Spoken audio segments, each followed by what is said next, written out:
Esoteric and occultism have always, in more ways than one, been a part of our American history. Of course, their influence has been worldwide. However, there are secret spaces and places throughout the United States that have long been associated with the two. Our nation's capital is only one example. There is no denying that the formation of our capital has been influenced by these two things. For example, according to this article by Patch, quote, "Since its initial planning, DC has been influenced by Freemasonry, a secretive fraternal society that first took shape in England in the early 18th century and quickly moved to North America." Still quoting, in 1791, Washington appointed a French-American engineer named Pierre L'Enfant to plan out the city. L'Enfant's grand design for DC was based around so-called sacred geometry, certain shapes and proportions that have been associated with spiritual enlightenment since ancient times. Close quote. Let's take a look at this sacred geometry in DC. But first, let's take a look at the basic definition of sacred geometry. According to Wikipedia, quote, "Sacred geometry ascribes symbolic and sacred meanings to certain geometric shapes and certain geometric proportions. The geometry used in the design and construction of religious structures, such as churches, temples, mosques, religious monuments, altars, and tabernacles, have sometimes been considered sacred. The concept applies also to sacred spaces, such as sacred groves, village greens, pagodas, holy wells, and religious art." Close quote.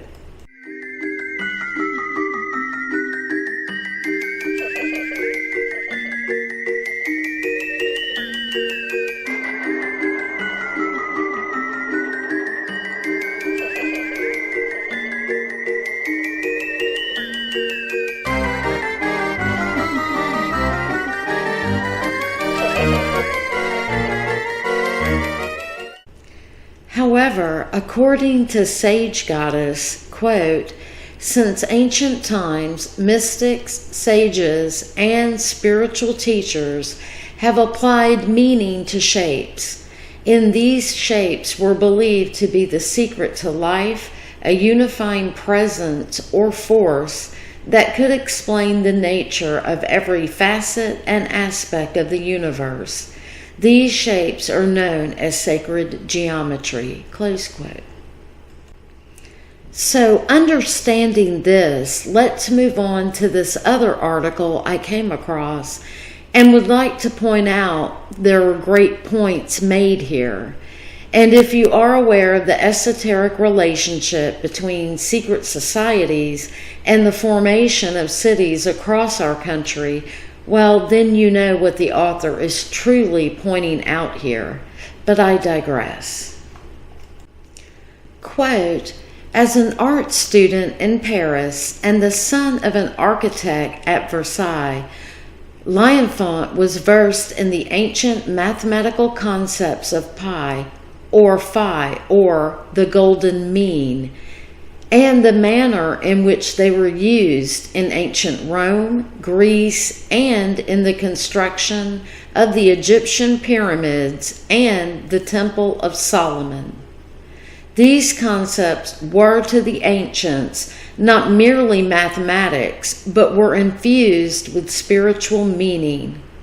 Universal truths were to be found in their understanding.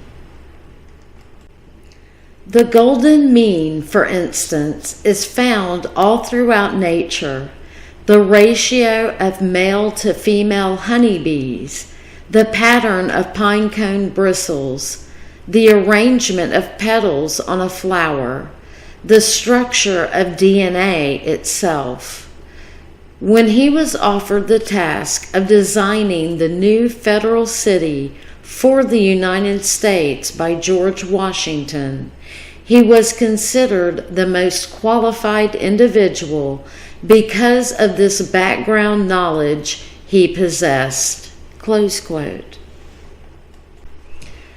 Very interesting if this really was the reason Washington elicited Lionfont as the designer of DC, because of his esoteric knowledge, which is the forbidden knowledge associated with the fallen angels, so noted in the book of Enoch.